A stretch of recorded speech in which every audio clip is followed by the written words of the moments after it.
أصدقائي الأعزاء، أهلا ومرحبا بكم بودكاست بيزنس ونجاح. زي ما احنا اتكلمنا في أول حلقة وقلنا إن احنا كرواد أعمال بنؤمن بحق المجتمع علينا، وإن احنا لازم نقدم للمجتمع قيمة بيستفيد منها، وإن احنا قدينا تجارب وخبرات كتير، وإن الهدف من البرنامج إن احنا نستضيف أشخاص عندها فعلا الخبرات والتجارب الحقيقية والعملية علشان تنقل لرواد الأعمال والأشخاص اللي داخلة سوق العمل والأشخاص اللي موجودين أصلا في سوق العمل وبيواجههم نفس التجارب والتحديات، يعرفهم إيه هي تجارب الخبرات اللي سبقتهم علشان يحطها في حسبانهم. وهو دوت هدف بودكاست بيزنس ونجاح. أحب أرحب بضيف النهاردة مهندس تامر فهيم، مسؤول تسليم العقارات في شركة كاستيلو للتطوير العقاري في الغردقة. أحب أرحب بيك يا باشمهندس، مبسوط جدا بوجودك معانا النهاردة، شرفتنا ونورت. شكرا جدا، وانا اسعد بكونك شخصيه محترمه، واحنا اتكلمنا قبل البرنامج شويه ففهمنا بعض، فهيبقى برنامج جميل باذن الله. إن شاء الله بإذن الله. هندسة تامر ربيع إبراهيم فهيم ولد في قرية الدوية محافظة بني سويف، وأقام أكثر من 21 سنة في مدينة الغردقة. تخرج مهندس تامر من تعليم صناعي قسم تركيبات ميكانيكية سنة 94، وبدأ حياته المهنية بشرم الشيخ. حصل على 7 سنين من الخبرة في شرم الشيخ في عدة فنادق تنقل فيهم بين الأقسام في الإدارة الهندسية، منهم فندق هوليداي إن، فندق جولي فيل شرم الشيخ، القرية النوبية بشرم الشيخ. بعد كده انتقل إلى الغردقة عشان يكمل مسيرته المهنية ويحصل على تجارب وخبرات أكتر وأكتر في مشاريع عديدة. ابتدى العمل في قرى سياحية وشركات تطوير عقاري في الغردقة، منهم قرية لالي لاند الغردقة، فندق وايت بيتش البطرس الغردقة، والقرية الفرعونية سهل حشيش، مجموعة جراند هوتيل الغردقة، مجموعة كارما نوبية السياحية بالغردقة، والآن يعمل في شركة كاستيلو للتطوير العقاري والسياحي في الغردقة. على مدار رحلة عمل دامت 27 سنة من الخبرة في الإدارة الهندسية وتخصصاتها والفنادق وشركات التطوير العقاري، عصر فيهم كتير من رجال الأعمال أصحاب الشركات التطوير العقاري والمنتجعات السياحية. عصر فيهم أرض كانت صحراء وتحولت لجنة، عصر فيهم خبراء أجانب كتير، عصر فيهم آلاف من المهندسين والفنيين والعمال. جمع خبرة كبيرة في جميع الأمور الفنية في الإدارة الهندسية والتطوير العقاري والسياحي، وشغل مناصب أيضا إشرافية وإدارية، وقام بالإشراف على آلاف من الوحدات الإنشائية والعقارية في شركات تطوير عقاري ومنتجعات سياحية. من أهم إنجازاته على مدار رحلته العملية قام بافتتاح القرية النوبية شرم الشيخ سنة 1998، وقام بالإشراف على بناء 400 وحدة فندقية في قرية لالي لاند الغردقة، وشارك في افتتاح فندق وايت بيتش البطرس الغردقة، والآن على بعد خطوات من افتتاح منتجع سياحي يضم 580 وحدة فندقية تابعين لشركة كاستيلو للتطوير العقاري، الذي يعمل فيها الآن ويشغل منصب مسؤول استلام وتسليم الوحدات. ومن مهامه الوظيفية الآن هو استلام المنتجع السياحي من الشركات المنفذة والمقاولين وتسليمها إلى العملاء، والإشراف على الفنيين والمهندسين لاستلام منهم الوحدات كما هو مخطط لها من البداية. احنا دلوقتي قدام خبرة كبيرة جدا في مجال الهندسي والسياحي والعقاري، وتنقل فيهم ما بين الأقسام الإدارية الهندسية. احنا قدام خبرة كبيرة جدا هناخد منها القليل عشان نستفيد منها في مسيرتنا وحياتنا العملية والمهنية. واحنا زي ما قلنا دلوقتي ان احنا بنستضيف اشخاص هي فعلا عندها خبرات عملية وتجارب عشان ننقل التجارب والخبرات ديت، لان احنا بنؤمن ان زكاة العلم نشره، وان العلم الحاجة الوحيدة اللي كل ما تديها كل ما بتزيد عندك. في وقت من الاوقات انا وحضرتك كنا بنبتدي، فكنا بنبقوا محتاجين معلومة واحدة، المعلومة دي كانت ممكن تفرق معانا بشكل كبير في حياتنا وفي طريقنا المهني. في ناس كتير برضو هي لسه داخلة الطريق، ممكن تكون المعلومة عندي او عند حضرتك احنا شايفينها ان هي بقت حاجة اعتيادية، لكن بالنسبة لحد تاني هي ممكن المعلومة دي تكون بالنسبة له هتنقله نقلة بشكل كبير، ممكن توقف له استنزاف، ممكن توقفه خسارة، ممكن تنجح له فكرة او مشروع عنده، ممكن تديله حافز ان هي تحركه وتخليه يبتدي اصلا في مشروع جديد. فعلشان كده احنا هدفنا ان احنا ننقل تجارب وخبرات. اتكلمنا اكتر في امور كتير خاصة بالبزنس والحياة وهكذا. لقيت ان حضرتك عندك خبرات كتيرة جدا، وحابب ان احنا نشارك الخبرات ديت مع الجمهور بتاعنا. اولا حابب ان انا اتشرف بحضرتك، تعرفنا اكتر عن نفسك. مين المهندس تامر فهيم؟ بداية عشان الجمهور يبقى عارف مين تامر فهيم، أنا تامر ربيع إبراهيم فهيم المياس. دي قبيلة بني كعب اللي جات مع الجيش الإسلامي ساعة فتح مصر، ولينا أصول في مصر كلها، بس أصبح النهاردة في منطق الحياة بقى أصلك فعلك. ده حقيقي. أنت بتتعامل معايا إزاي؟ هشكرك وهشكر اللي رباك وهشكر أهلك وهشكر كل حاجة. مهندس تامر فهيم 27 سنة في التخصص بتاعه في الهندسة، عاصر اونرز كتير، وعاصر فنادق بتتبنى وفنادق نجحت ومشاريع نجحت. كل ديت خبرات وتجارب حضرتك مريت بيها. في ناس لسه متخرجة جديد عايزة تخش سوق العمل، في ناس ماشية في نفس الطريق بتاعك، في ناس شغالة في العقارات، في عملاء بيشتروا اصلا في العقارات وبيشتروا في الفنادق.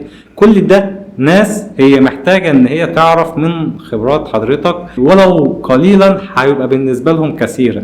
فحضرتك هنا كلمنا عن مهندس تامر فهيم في طريق العمل، التجارب اللي مر بيها من بداية من وقت ما كنت لسه متخرج جديد، الطريق اللي انت ابتديته لحد النهاردة احنا قاعدين مع بعض.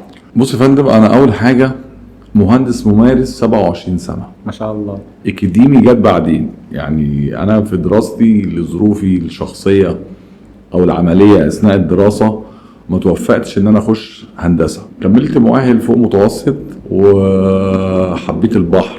اول ما دخلت الجيش في سنه 95 رحت خدمت في مرسى مطروح، فكنت على البحر فحبيت البحر. خلصت جيش بعد 15 يوم، البحر ده فين يا جماعه في مصر؟ قالوا في شرم الشيخ. فكان ليا اخويا بيسافر شرم الشيخ، كان فني كهرباء في شركه هناك، وده من دكاتره الكهرباء وعايش في السعوديه ليه 15 سنه، وما شاء الله عليه بياخد تشطيبات ديكور دلوقتي. ما شاء الله السنين عدت، احنا الايام عدت بينا. فسافرت شرم الشيخ. اول ما اشتغلت في جولي بيل انا هختصر لك الموضوع بسرعه جدا. اشتغلت في جولي بيل شرم الشيخ بتاع الاستاذ حسين سالم الله يرحمه. اشتغلت مشرف كهرباء لان انا اصلا والدي مهندس كهرباء والكهرباء في بيتنا يعني. بعدها ب3 شهور كانت شركة فلاش تورز بتفتح اوتيل جديد في الغرقانة، من الشركات المحترمة جدا جدا، مستر امجد ومستر فؤاد الاونر، ناس محترمة جدا جدا. كان بعد السياحة ما ضربت في 97 جاهم ياخدوا اوتيل هناك، خدوه من الحاج منصور عامر اللي هو عامر جروب دلوقتي، من الشخصيات فوق المحترمة. اشتغلت معاهم سوبرفايزر انجينيرنج، مشرف قسم الصيانة. اما كنت تخصص كهرباء بس اشتغلت على نفسي، لان انا هكلم الفني النجار في شغله اتعلمت، هكلم التكييف في شغله اتعلمت، هكلم بتاع الرخام في شغله اتعلمت، جميع الفنيات، لان قسم الهندسه داخل الاوتيلز هو الملجأ للظروف وكل حاجه. حلو جدا. يعني حضرتك دخلت المعدات المطابخ، دخلت كل الحاجات دي كلها، اشتغلت على نفسي. بقت الفني انا مش عارف معلومته بس ما اعرفوش، اقف جنبه لحد ما وصلت اسيستنت شيف انجينير. كنا في 2004. انا بالنوع اللي بيتوتي شويه، ما بحبش السفر بره مصر، ما بحبش اغيب عن اسرتي. فكان ابني 3 سنين زياد ربنا يخليهولي، فكنت بنزل ما يعرفنيش، ارجع تاني ورحت. فالمهم ايه اللي يحصل، كان تقدير من عند ربنا ان شيف صديق ليا الله يرحمه توفى قريب، كان جه الغردقه قبلي، فاتصل بيا قال لي في اوتيل منتجع كبير عايزين اسيستنت شيف انجينير، طب تيجي الغردقه؟ قلت له والله الغردقه فين؟ الغردقه دي ما كنتش عارف الغردقه ده فين، الكلام ده من 20 سنه في 2004. ايوه وقتها ما كانش في اتوبيسات والكلام ده كله، كانت في عباره جميله كده ب 125 جنيه، ركبت العباره ب 125 جنيه، نزلت السقاله لقيت البلد غير شرم خالص، ناس رايحه واطفال وحياه وبيوت ودنيا وقصه. خدت باص وخدت، ما كانش في تاكسي لسه طلع في الغردقه، خدت عربيه ورحت الاوتيل، لقيتهم مجهزين لي غرفه بيات. جيت الصبح انا حبيت الغردقه، فقلت هقبل باي وضع مقابل ان انا اجي اعيش هنا. ايوه. الاونر قابلني بيقول لي نتفق، قلت له لا انا اشوف المكان الاول، لان انا من النوع اللي بخش اي مكان بعمل اكشن بلان. انا لو مش هقدر افيدك كاونر بقول لك شكرا ونفضل اصدقاء احسن. فالمكان كان محتاج شغل، قعدت 4 ايام عملت اكشن بلان، قعدت معاه قلت له يا فندم محتاجني معاك، يبقى انا عاوز الادوات دي وعاوز الاستاف ده وعاوز الورشه دي عشان نوصل بالمكان لاحسن صوره، لان الهندسه في الفنادق العمود الفقري. الهندسه في الفنادق العمود الفقري، ما ينفعش الزبون يقعد من غير كهرباء 10 دقائق، ما ينفعش ياخد ميه، ما ينفعش يقعد من غير محطه معالجه، ما ينفعش، كان ممكن يقعد يجوع يجيب اكل من بره. فجيت اتفقت معاه واتفقنا بعد 4 ايام قعدنا، قال لي اعمل لك كل اللي انت عايزه. سافرت، ضايقوا شويه ان انا مشيت لان كنت المكان كان عليه عاتق على ظهري شويه، بس انا كنت اسرتي كل حاجه. وجيت الغردقه قعدت اول شهر، ونزلت من الغردقه على بلدي على بني سويف، كنت مقيم هناك في مسقط راسي. فاتناقشت مع زوجتي وقلت لها بلد جديده وقصه جديده، فجينا خدنا شقه في الغردقه وكان ابني عنده 3 سنين. الاونر راجل محترم جدا جدا، عرف ان انا موجود في الغردقه، صمم انه يعمل شاليهات او فيلا للمديرين. انا اللي صممت الفيلا وقعدت هناك، قعدت هناك من 2004 ل 2014. اشتغلت شيف انجينير مدير اداره هندسيه لحد 2011. الثوره قامت، البلد اتلخبطت شويه وقصه، فترقيت وقتها سي او اللي هو الرجل الثاني بعد الاونر. قعدت لحد 2014، كان اكتر مكان قعدت فيه كنت سعيد فيه جدا جدا، ليا فيه ذكريات كبيره جدا جدا. وبعدين انا من النوع اللي بناء للفكره اللي قدامي، يعني انا لما بحب افكر بره الصندوق شويه، بحب كمدير يبقى ليا بصمه مع الاستاف الصغير فاهم شغله لان انا طالع من وسطهم، احب ارتقي بيهم، احب ابقى فلتريشن كويس بين الاونر وبين الاستاف عشان خاطر المركب تمشي. وفي نفس الوقت المعلومه اللي بتديها خيركم من تعلم العلم وعلمه. لما بتجيب حد جديد، يعني بدا معايا استاف كان لسه جاي من بلده، بجيبه يا ابني انت بتفهم في ايه؟ والله انا بحب الكهرباء، اروح منزله مساعد فني كهرباء واحط عيني عليه واجيب الفن القديم اقول له خلي بالك منه. النهارده بقوا ماسكين اسيستنت في فنادق. انا في وقت من الاوقات في المنتجع اللي كنت ماسكه جالي واحد صديق ليا قال عندي مهندس خريج جديد وعايز يشتغل في السياحه. جبته، جاب واحد صاحبه علمتهم يعني ايه مهندس فندق وهم خريجين هندسه اكاديميين. النهارده ماسكين شيف انجينير في مجموعات وفنادق كبيره جدا جدا، ما عايز اذكر اسمها عشان هو لو شافني هيفهم هو لوحده، لكن يعني مش هقول قدام الناس هو مين. يعني حضرتك قعدت في الشركه ديت حوالي 10 سنين. 10 سنين دي كانت مرحله في حياتي. الاونر كان قريب مني جدا جدا وعلمني لان هو كان مصري ايطالي والكلام ده، وعاش عمره كله في ايطاليا، فكان في وكان شريكه مهندس ايطالي استفدت منه جدا، الله يرحمه توفى، كان عبقري عبقري. طيب في ال10 سنين دول كانت ايه هي المهام الوظيفيه اللي حضرتك بتعملها كل يوم؟ انا كنت بصحى من النوم، انا يومي بيبدا بعد الفجر، اصلي الفجر وابدا يومي، انزل الاداره الهندسيه اعمل البريفنج للاستاف 60 70 صنايعي حسب كباسه الفندق ومساحه الغرف والكلام ده، اعمل البريفنج بتاعهم، نوزع الشغل، نشوف الطلبات المشتريات اللي واقفين عليه اللي عاملين عليه، وبعد كده اطلع البريفنج بتاع المديرين، اقعد بقى مدير قدام المدير العام مهام الهندسه والاداره الهندسيه. يعني الاوتيل ده حبيت فيه حاجه واحده، انا اتعلمت فيه حاجه كتير جدا جدا، لان هو كان في حدود 500 غرفه. بنينا في الفتره اللي انا قعدت فيها 500 غرفه تاني، ارض رمله بقت سكاشن جديده، كان في مساحه ارض فاضيه، شركه السياحه بحبه الفندق والكلام ده كله. واللي استفدت من الفندق ده في وقت كان كلاب الماني، يعني كلاب الماني في السياحه، يعني الشركه الالمانيه واخده الفندق كله فاضي مليان، فكان في كوميونيكيشن بين الجيست والمديرين والالمان، في مشاكل شويه والالمان صعبين كخدمه، فطلبوا انهم يعدلوا عشان بيحبوا الفندق يرفعوا مستوى الناس. فجالنا كورس الماني لمده 3 شهور اعداد القاده ورؤساء الاقسام، كان كورس ممتع جدا جدا، انا خدت فيه امتياز. بس اتكلم ازاي تقدر تعامل زبون، والجست يا جماعه هي ناس زينا بالظبط، يعني المانيا زي ايطاليا زي ده، دي دول بشر ولهم ثقافتهم، لهم ثقافه، فاحنا ما نجيش نفرض ثقافتنا عليهم طالما احنا اللي مستقبلينهم، ده ضيف. ودي يمكن نقطه منزوعه دلوقتي في جيلنا الجديد في السياحه من الاستاف، مش قادرين يوصلوا الانسيرفيس اللي يخلي الزبون يشكره ويسقف له، واخد بال حضرتك. وبالنسبه لشركات السياحه ازعل منهم لانه بيخوفوا الجست من المصريين بره الاوتيل عشان يسوق له، عشان هو سيب الراجل يسترزق، احنا عايشين على السياحه، وفي زراعه هنا ولا في بترول ولا في حاجه. طيب قبل ما ننتقل لشركات السياحة، قلت ان انت اشتغلت فترة حوالي 10 سنين في قسم الصيانات، قبلها 7 سنين شرم وقبلها الشيخ. 7 سنين في شرم الشيخ. طيب هنا بقى في خلال الفترة ديت اكيد حضرتك اشتغلت على مشاريع لسه زيرو، طبعا. لسه هتبتدي طبعا. وابتديت من هنا ان انت تشتغل في الاوبريشن بتاعها، وابتديت من هنا ان انت تحط البلان بتاعتها برضه. طبعا. فاذا من هنا يبقى حضرتك ممكن نقول ان انت في مراحل ما دخلت على ارض صحراء لحد ما اتحولت ان هي بقت مبنى فخم بيجي فيه اجانب وزباين بتدفع فيه فلوس. فكل المراحل ديت حضرتك عديت بيها. طيب هنا لو في معلومة حضرتك هتبتدي تقولها لزملاء المتخرجين جديد وهيدخلوا من المجال دوت، ايه المعلومات او الخبرات اللي المفروض هو يبتدي يركز عليها ويبتدي يطور نفسه فيها، عشان في وقت من الاوقات يبقى ليه اسم وسمعة ويقدر يوصل للخبرة في المجال ده؟ بنصح اي حد طالب عايز يخرج من هندسه شاطر وبيحلم يبقى مهندس يخش سوق العمل بدري اثناء الدراسه، احتك بالناس. سوق العمل عاوز اللي فاهم، عاوز اللي عارف. عاوز اما اعمل انترفيو لمهندس النهارده في شركه، جاي 2 مهندسين جايين، واحد جاي اتحرك وشاف وعرف المقاول وعرف السيتويشن وعرف الدنيا وعرف الاستلام وعرف التفاصيل الشغل وعرف الابديت اللي بيحصل في السوق من ماتيريال وخامات بتطلع جديده والكلام ده كله، والتاني جايب لي الورقه وجاي. هختار اللي عنده اكسبيرينس، مظبوط، اللي هيفيد الشركه. انا مدرسه ايطاليه اساسا، كان الشيف انجينير عليا مدير اداره هندسيه في شرم الشيخ خواجه ايطالي ان شاء الله. واخد بال حضرتك، يعني كان بيجي نفكر مع بعض في حل مشكله واشوف فكرهم في طريقتهم. الناس دي ممكن ما تكونش اذكى مننا بس منظمين عننا، واخد بال حضرتك، وبيرجعوا للكتاب. يعني كان يقول لي اما تيجي تعمل انشاء جديد او منشاه جديده قطع 100 ورقه في التصميم وما تهدش طوبه واحده ما تبنيها. اي مجال في الدنيا هو فيه كذا نوع من الاشخاص.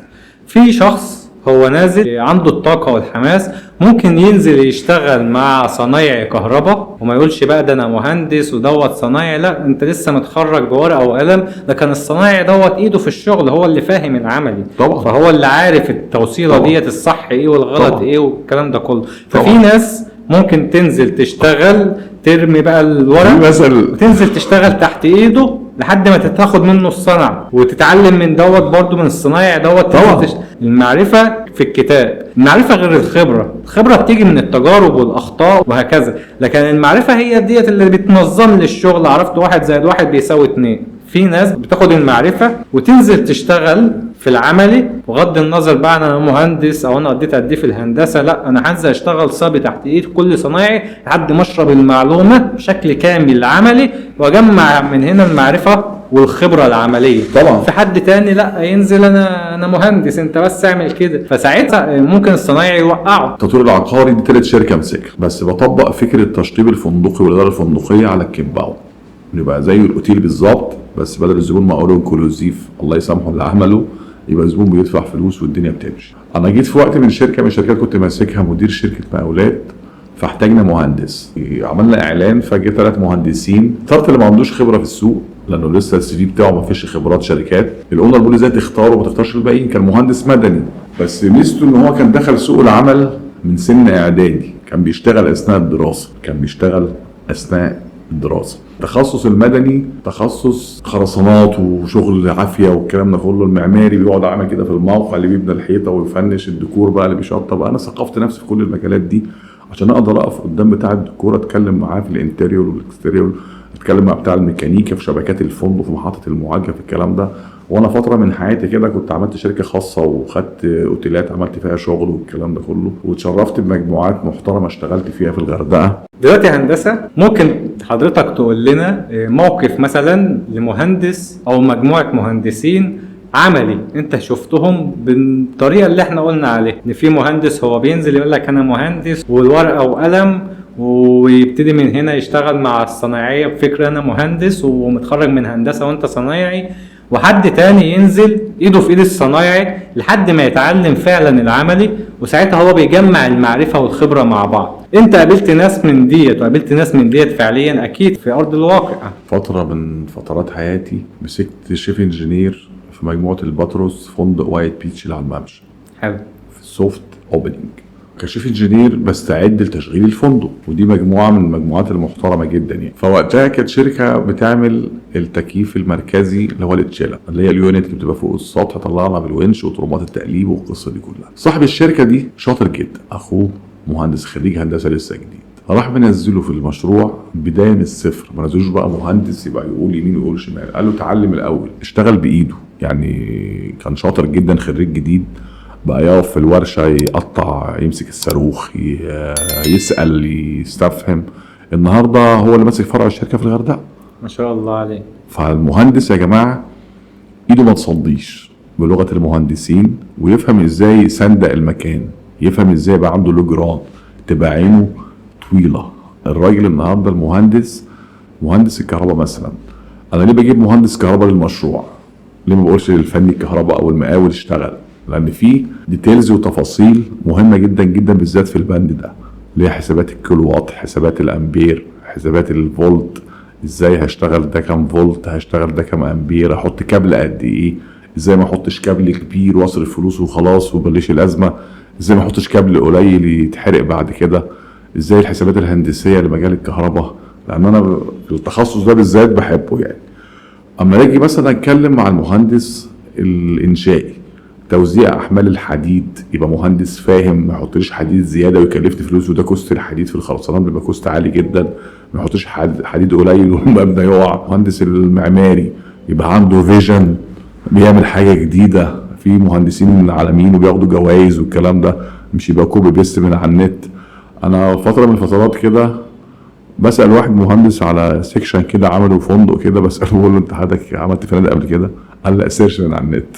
طب انت قلت له سيرش من على النت ايه؟ احنا لان الفنادق يا جماعه انا كتشطيبات فندقيه بعترف ان انا قوي فيها من الاكسبيرينس بتاعي، لان التشطيب الفندقي مختلف عن التشطيب المنزلي. انت بتتكلم في ستاندر، يعني عندك في المطاعم منظمه الغذاء، وعندك الهسب، وعندك الهايجينيك، وعندك مواصفات وزاره السياحه ومواصفات الحمايه المدنيه، 100 جهه بتيجي تفتش عليك. فدي كلها اكواد تتراعى في انشاء اي مطعم داخل الفندق او اي مطعم موجود. السياحه في الوقت ده بقت منظمه، يعني كهيئه تنميه سياحيه اسمع انها انضمت لوزاره الاسكان، بقى في تفتيشات جامده جدا. يعني الاوديت، ان انا ببعت اوديت للفندق ان انا جاي ابص على الحاجات دي وبديك انذار، ببعت دكتور يبص كهيجينيك على المطابخ وعلى المطاعم وعلى التخزين وعلى الصلاحيه وعلى الكلام ده كله، ببعت حد يبص على السيفتي. لان حاجتين في الاوتيل لازم تخلي بالك منهم قوي، السيفتي اولا والهيجينيك ثانيا. طبعا وصلت في فنادق وفي شركات بوزيشن لنائب رئيس مجلس اداره، وكنت بتختار مهندسين للمواقع، وكنت بتختار صناعيه برضو للمواقع. فهنا ايه الاساسيات اللي كنت بتختار على اساسها المهندس؟ ديت رساله لكل مهندس متخرج جديد او داخل سوق العمل جديد. فاللي انت هتقوله دلوقتي هو دوت اللي هينزل يشوفه ويبتدي يسلح نفسه بيه، علشان هو دوت اللي اي حد هيختاره بعد كده على اساس اللي انت هتقوله ده. انا بالنسبه لي المهندس في الكام سنه هندسه اللي بيدرسهم يحاول ينزل مكتب فني او مكتب استشاري زي المحامي اللي بينزل تدريب. مظبوط. انزل في اثناء دراستك بدل ما انت بتخرج او بتقعد على النت او الكلام ده كله، خد لك كورس. بس لما تنزل تمسك لوحه او تفتح هاكات على موبايل وتشوف التفاصيل. انا كان في مهندسين بفتح لهم الكاد بتاع الشركه اللي بعتها من اسبانيا، ما بيعرفش الحاجه دي بتاعي يقول يشرحها لي، مش عارف الرمز ده ايه، مش عارف، مع انه درسه بس سقط منه. فالواقع. وبعدين دلوقتي بالنسبه للتحديث الفكري للهندسه بقى في علماء بيدونا دروس، يعني لان انا شغال على نفسي قوي وفي كورسات في ده وده، واقدر اديك داتا لاوتيل من صحراء لحد الزبون ما يخش. اي جزء هندسي داخل الفندق انا اعمله بجداره. الوتر تيتمان، محطات المعالجه، حمامات السباحه، محطات التحليه. انا ما بحبش الخرسانات، يعني اديني فندق معمول خرسانات اسلمه لك في 6 شهور، فندق فيه زباين في جميع البنود وجميع اللاينات. لان انا مريت باوبننج كتير، يعني اوبننج وايت بيتش، اوبننج القريه النوبيه بشرم الشيخ، اوبننج 500 غرفه في منتجع هنا في الغردقه، كذا اوبننج. والاوبننج هو سلاح المهندس الفكري، لان انت بتيجي النهارده جميل جدا انك تشطب غرفه، وجميل جدا انك تركب ترومبه، وجميل انك تركب ماتيريال، بس اثناء التشغيل والحياه انت عندك زبون بيعيش عندك، وبقت مدينه صغيره. لان في اوروبا بعد 18 شخص بيعيشوا بقت مدينه صغيره كل متطلباتهم موجوده. وما شاء الله الشركه عندي اللي انا شغال فيها حطينا افكار لفاسيلتي الزبون بعد ما يشتري ويعيش في المكان. اتعمل فاسيلتي اتمنى الفنادق حتى تطبقه. بقى عندنا باركنج شيك جدا جدا، عندنا 3 مطاعم تحفه، عندنا لاندري من احسن الخدمات. ده مشروع ايه ده هندسه؟ ده مشروعنا اللي هيفتح باذن الله بعد كام شهر كده، 3 شهور او حاجه. ده استوريا ديماري في طريق عربيه. وبعدين الشركه كمان قطاع المشروعات فيها قوي، لان اي شركه تطوير عقاري عايزه تنجح يبقى قطاع المشروعات قوي، وفي اونر في الشركه هو اللي ماسك قطاع المشروعات بنفسه، وما بيخلش في اي ماتيريال وفي اي خامات، والعملاء مبسوطين جدا جدا من حضرتك قلت لي قبل البودكاست ان في 3 مشاريع انتوا شغالين فيهم، منهم مشروع هيتسلم كمان 2-3 احنا بنسلم بيت الغرف للزباين. يعني انا بيجي لي زباين تستلم منه، انا ماسك التسليمات. بتيجي زبون دفع فلوس من فتره وعلى الميعاد بتاعه جينا بنسلمه وشغالين الحمد لله، والزبون مبسوط جدا جدا، والاونر بيجي دي وحشه لا هات احسن حاجه. الرقم بتاع الغرفه اتصنع مخصوص لينا في مصنع في الصين. اما جم يعملوا السيراميك خط انتاج في كليوباترا عشان خاطر ما يحطش سيراميك مختلف. في قطاع مشروعات اونر بنفسه ما شاء الله عليه هو اللي داير الدنيا كلها صح يعني. طيب هنرجع لنقطه الاسس اللي بختار على اساسها المهندس لاي مشروع، لان حضرتك ما شاء الله مش هنتكلم بقى عن كل المشاريع اللي فاتت، هنتكلم مؤخرا في المشاريع. في مشاريع هي اللي بتتسلم كمان 2-3، وفي مشاريع لسه شغاله. ومن الفترات اللي فاتت اللي احنا كنا بنتكلم فيها ونتواصل فيها مع بعض، كنت بتقول لي ان حضرتك مسافر فين كذا علشان في مشروع هناك راح تبص عليه، مشروع الفلاني هتقضي فيه النهارده وهكذا. فهنا من واقع خبرتك والبوزيشن بتاعك لما بتيجي تختار مهندس، ايه الاسس اللي انت بتختار على اساسها المهندس ده؟ يعني امتى تقول المهندس دوت انا هختاره ومش هختار ده؟ والله انا الانترفيو بتاعي صعب شويه يعني معلش. الانترفيو بالنسبه لما اجي اختار مهندس ما بتكلمش في الهندسه فقط. انا مش جايب آلة تشتغل، انا بتكلم في فكره شخص قدامي هيدي انطباع للفنيين اللي تحته او المقاولين عن الشركه. صح مظبوط. يكون حد نظيف، حد من بيئه كويسه، حد عايز يبقى حاجه ويتقدم. نضيف هنا فكريا ونفسيا كل حاجه. الله ينور عليك. يعني مش بس مش مهندس لا بس كشكل، لا انا نضيف من داخليا يعني انت بتديله كمل. فالمهندس اللي جاي عايز بالبلدي ياكل عيش هيكون جاي جاهز لسوق العمل، عنده فكره، دخل على النت. لان زمان المعلومه كانت صعبه، دلوقتي المعلومه سهله. لما اجي اساله بند زي بند الجبسن بورد تاسيسه ازاي، يقول لي التيش او الركب. لا تيش، طب التيش بيثبت ازاي؟ بالاكمون. الاكمون بيذنب ازاي؟ بالزومبا. طب بتحط الصاج ازاي؟ القطاع. طب القطاع كم مللي اللي هتشيل بيه الجبسن بورد؟ طب انواع الجبسن بورد في السوق ايه؟ ايه كنف، ايه سعودي، ايه طب الجبس الاحمر ليه؟ طب الجبس الابيض ليه؟ طب الجبس الاخضر ليه؟ لازم يكون عنده المعلومات دي كلها. مظبوط. لكن اي النهارده ما يقف قدام عامل او قدام مقاول مش فاهم شغله هيظهر منه. مظبوط. وفي كمان جزئيه اضيفها لكلام حضرتك، ان في اي مجال حتى في المجال بتاعنا، انا ممكن اكون دارس كويس واخد كورس واجي اقول لك 1 2 3 4 10.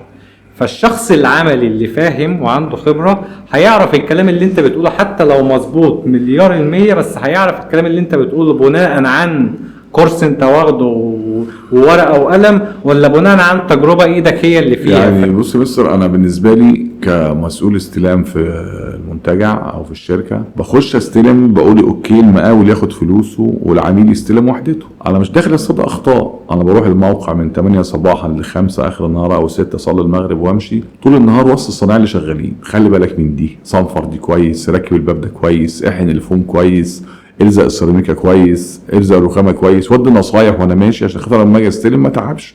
والناس كلها متعاونه ومتفاهمه، والكلام ده كله من البادي لانجوج ومن كلامه ومن نظره عينيه بفهم. اللي عينيه قدامك فاضيه ما عندوش معلومات، واللي عينيه مليانه هتبقى من اول سيدنا عمر قال لك سألت اهب الرجل حتى يتكلم. بفضل اعمل لك حساب لحد ما تتكلم. مظبوط. كلامك بيقيم شخصيتك. مظبوط صح. وسيدنا علي بن ابي طالب قال لك خيركم من كان لسانه من عقله وليس لسانه من فمه. يعني لسانك من معلومات. تكلم حتى أراك. تكلم حتى أراك. وفي نفس الوقت الفني او المشرف او الصنايعي او القصه في اكسبيرينس هو عاش مراحل كتيره جدا جدا، وحاول تطلع بالناس بتاعتك. يعني واحد بقى فني سيراميك شاطر قوي قوي، هات حد غيره كفني وطلعه مشرف يساعدك، يستلم معاك، يضرب له من الخيطان، يبص على التسنين، يبص على الزوايا، يجهز له من الشغل، يجهز له من الدنيا، استفاد بخبرته وقسمها على المشروع. ولما تطلع، انا بحبها في مجموعه الباتروس انه ما بيجيبش مديرين كتير من بره، بيبدا يراقي التيم بتاعه اللي عنده انتماء. لان انت النهارده الانتماء في المشروع، انت كصاحب شركه بنصحه زي ما بتقول لصاحب المهندسين، بنصح اصحاب الشركات. عنصر الانتماء اللي بتزرعه في موظفينك بيفيدك انت او روحك كاونر، لانه انتمى ليك وخاف على شركتك وخاف على كل حاجه وقعد بيتعامل معاك. كل الفاسيلتي بتاعتك اديها له، اديله اكل كويس، اديله مرتب كويس، اديله معامله طيبه، هتلاقي نفسك بتستفاد بيها جدا جدا وشركتك بتنجح وما تضمنش رزق مين. طيب بالنسبة للجزئية ديت هنخاطب هنا وهنكلم هنا الأونر أصحاب الشركات. أنت شايف إيه اللي في مرحلة ما من المراحل كان خلاك إن أنت فاقد الشغف في الشركة ديت أو في الوظيفة ديت؟ ولو كان عندك طموح ولو كان عندك حافز وحماس، كانت المعاملة ديت او الفكر دوت وقع الكلام ده كله. بعد ما كنت عايز تطور، لا خلاص بقى بالنسبة لك ساعات عمل لحد ما فترتي تقضي وتمشي. ومكان تاني انت تعاملت فيه مع مديرين، الطريقة اللي تعاملوا بيها معاك سواء الاونر او المديرين خلوك ان انت حابب المكان وبتدي المكان وقلبك على المكان. فهنا احنا عايزين نتكلم او نقول بفكر بقى ان حضرتك كراجل اشتغلت في شركات كتير منها الوحش بتتعامل بطريقه وحشه، فابتدت من هنا ان هي تخسرك بسبب اسلوبها الوحش، فتخسر حد خبره، تخسر حد طموح عنده حافز. وشركات تانية اتعاملت بطريقه حلوه فقدرت ان هي تكسب ده. فطبعا هنا في اونر خسر كوادر وخبرات، وفي اونر كسب كوادر وخبرات. فده كانت طريقته ايه اللي خسرته الكوادر، وده طريقته ايه اللي كسبته الكوادر؟ عنصر الخبره هو عنصر مجهود انت بتبذله عشان يبقى عندك خبره. فتقييمك في وسط الجروب لازم يكون تقييم مميز شويه، زي الضابط ما بيترقى، بيمر على الوقت وخبره بياخد نقيب ويطلع. انت كخبره في مكان وما بتتقدرش بتلاقي نفسك محبط. انا من النوع اللي بنسحب، يعني ما بقدرش اكمل واعد مرتب واقبض، انا بنسحب. يعني انا في اوتيل انسحبت منه لان الاونر كان بيفكر بفكر وحاطط ناس تحته بتقرر، هو مش مدرك وهم مش فاهمين، واحنا اللي في المشاكل واحنا اللي في القصص واحنا اللي في الاوتيل مش هيفتح. وكان اوتيل اوبننج ولازم يفتح ومصاريف كتير جدا جدا على الفاضي ومفيش فكر، وابقى انا فاهم اللي هتتعمل يعملوها غلط. طب دي صح كده؟ يقول لك يا عم احنا جاي لنا رسمه، ده اللي قال، اصل ده تبع الاونر، اصل ده تبع الاونر من زمان. فرحت مقدم استقالتي وانسحبت.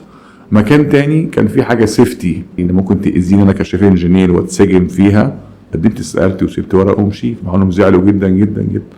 انا اللي بنسحب. طيب هنا حضرتك بتقول ان المكان ده ما بيقدرش، ايه جزئيه عدم التقدير هنا؟ يعني ايه ما بيقدرش؟ طبعا احنا عايزين نوضحها بحيث ان انا ممكن اكون كاونر او مدير مش شايف ان تصرفي دوت هو ممكن يكون بيضايق اللي تحت مني، واللي تحت مني ما بيتكلمش وبيشتكي فبياخد بعضه ويمشي على طول. فاذا من هنا برضو ما عرفتش ايه السبب اللي بيخليني اخسر. وفي سوق العمل ان انا اجيب شخص اتحمل تكلفة تدريبه، مش شرط ان انا ادربه في تخصصه، بس تدريبه ان هو يفهم الهيكل الاداري وسيستمه ونظامه وسياستي، وبعد الفتره دي ابص الاقيه خد بعضه ومشي. فانا كده ما كسبتش حاجه. ليه؟ لان هو عبال ما اتدرب وفهم انا عمال بصرف عليه كل ده ومشي. فيبقى انا هنا هفضل اخسر وانا مش عارف ليه بخسر الموظفين وبخسر فيهم فلوس. يبقى هنا ايه جزئيه نقطه عدم التقدير اللي بتخلي الشخص يسيب المكان ويمشي؟ بص يا مستر، نتفق ان في اي شركه التيرن اوفر ده من عناصر فشل الشركه ووقوعها. تيرن اوفر يعني انا همشي ويجي غيري، اتعلم وافهم وامشي ويجي غيري، ممكن تديني خبره واروح استفاد بها بره. عنصر التقدير هحكي لك حكايه بسيطه جدا جدا. ليا مهندس صديق ليا كان شغال في محطه مترو اللي هي الشركه الفرنسيه اللي بتعملها في القاهره. فالاونر بتاع الشركه او المدير الفرع القاهره بتاع الشركه جاي يعمل حفله للشركه، فقال لي المدير المصري نظم الحفله. فالمدير المصري عمل الانفيتيشن كله للمديرين والكلام ده كله ونسي العمال خالص يعني، وكانت في مركب على النيل يعني. فالمدير الفرنساوي قال له يا حبيبي دلوقتي بالعربي كده يعني المدير اللي معاه فلوس وغني ممكن يجيب مراته تقعد على النيل ما تتفاجئش، لكن العامل والسواق وده هو لو جه هيحس ان الشركه بتحبه وفي مفاجاه دي مش هيقدر يجي بفلوسه لان فلوسه قليله. عاملين الحفله للموظفين الصغيرين كلهم، السواقين والسعاة والعمال هم اللي يجوا، والمديرين يجوا لوحدهم من غير فاميلي يقعدوا على ترابيزه فاميلي لوحدهم، وبقى يلف يطمن على العامل وعلى ده وعلى ده وعلى ده، فاهم؟ بقى في انتماء. انا اشتغلت في جلوس مبخر شركه سويسريه لانشاء جولي فيل شرم الشيخ في سنه 98. الشركه دي كانت جايبه كل حاجه معاها من بره ما عدا الجبس والاسمنت هنا من مصر. شركه كهرباء جابت كل الماتيريال بتاعتها من بره، عامله فندق كهرباء رهيب، كان اللوحه بتتشطب بيجي لها خبير بالطياره من سويسرا. واخد بال حضرتك؟ اما جم ماشيين كل سواق كان سايق عربيه في مصر تبع الشركه عطاها له هديه عشان حافظ عليها الفتره دي كلها، ولسه هيبيعوها ولسه هينتموها، عملوا توكيل بيها. لما انا اكون في موقع في سهل حشيش واجي كمهندس واقف بعمل لك فندق واروح ابص الاقي الطبق بتاعي بيتغسل في كازله ميه، والاكل بيجي مره يجيبوا سلطه ما يجيبوش، واكل وحش جدا، وازازه الميه مره فيه مره ما فيش، طب انا هتحملك ليه؟ انا هتحملك ليه؟ هتحملك لما اشوفك محطه واشوف غيرك. طالما ما عنديش شغل هشتغل معاك. هتبقى انت بالنسبه لي محطه لحد ما يجي لي فرصه، اول ما واحد يعمل لي كده مظبوط صح، انا هروح مكان تاني. بس ساعتها ابقى عايز ناس، واكلم واحد في شركه، في شركات حلوه جدا اكلمه يقول لي انا مرتاح مكاني. مظبوط، انا مرتاح حتى لو الراتب بتاعه اقل بس حتى في مميزات تانية اخرى. احنا يا مستر شعب عاطفي، لاقيني ولا تغدي، حد يقول الله ينور ما تعديش كشطر في وشي. مظبوط، افهمني. بص على حاجه، لما جيت مسكت ممثل اونر في منتجع هنا، الاونر فاجئ الناس كلها ان انا ممثل اونر، فالمديرين استغربوا لان انا لا مدير عام اصلا ولا مدير مالي اصلا، ودول اقرب اتنين للاونر. انا كنت شيف انجينير بتاع اداره هندسيه، فحطيت فاسيلتي للاستاف اللي ينزل يتجوز اعمل له حفله وليله ونور واغاني والكلام ده، واللي في ظروف سلفه تروح له السلفه لحد عنده في البلد، واللي عنده طوارئ نخش معاه. وفندق هنا في الغردقه كنت همسكه مدير تشغيل. اما عملت انترفيو مع الاونر وسالني في كل لاينات الفندق، في الهاوس كيبن، في الاداره الماليه، في كل حاجه، وكنت همسك الفندق مدير تشغيل. اما رحت تاني يوم ولقيت دراعه اليمين اللي هو بيثق فيه جدا جدا مش عاوزني او مش مرتاح ان انا جيت، حاسس ان انا هاخد مكانه. انا قعدت معاه ساعه في المكتب، تاني يوم ما رحتش. لان بص بيئه العمل اذا كانتش نظيفه انت مش هتبقى مستمتع. لو هتروح بهدك ومكشر ومستني حد يهاجمك ومستني ترد والقصه دي كلها، الكلام ده مش مع الاوروبيين. ليه الادارات الاوروبيه او التشين في الفنادق ناجح زي هيلتون، زي موفنبيك، زي ماريوت، اللي بيحط المعلقه بتاعته نفس الشكل في المانيا زي اللي بيحطوها في مصر هنا في الهند، غير الاونر. طيب هنقول حاجه هنا ان ممكن يكون الاونر اصلا هو نفسه شخص كويس، لكن اللي مسؤولين بعد منه هم دولت اللي عاملين الاسترس، هم دولت اللي بيطفشوا من الخبرات بسبب التعامل بتاعهم. فيبقى من هنا الاونر نفسه لازم يبقى مركز بشكل كبير جدا مع الناس اللي تحت منه بتتعامل بشكل مباشر مع موظفينه، ويشوف هم الناس ديت بتتعامل ازاي مع الموظفين، لان ده بيبقى هو اكبر عامل، يا اما بيحتفظ بالكوادر والخبرات، يا اما بيكون هو اللي بيعمل تيرن اوفر ليهم بشكل سريع. وهقول لحضرتك حاجه، يعني في سنه 93 اتنين اونر بدأوا مع بعض. مستر كامل ابو علي بدأ بالسويسريه، واونر تاني وده ذكر اسمه بدأ بالقريه نفس التايم، وبالك القريه الثانيه كانت افضل من السويسريه. يعني النهارده شوف مستر كامل ابو علي عنده كام منتجع، والاونر الثاني باع القريه بتاعته جزء.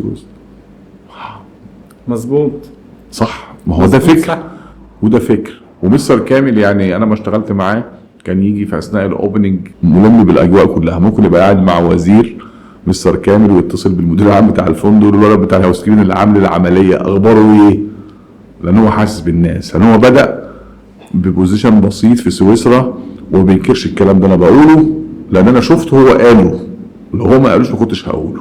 ولما جه يعمل منتجعات حب الناس والناس حبته. يعني مره كنا في حفله في الممشى وتمشينا شويه مع بعض لحد ما رحنا للاوتيل، كل ما كنت في وايت بيتش، وبالنسبه لي من علامات السياحه. يعني في مجموعات كتير جدا في الغردقه بس كل اونر ليه دماغه والكلام ده كله. هنا في جزئيه جميله حضرتك قلتها، ان هو ممكن يبقى قاعد مع وزير ويسال على عامل عنده فيه مشكله.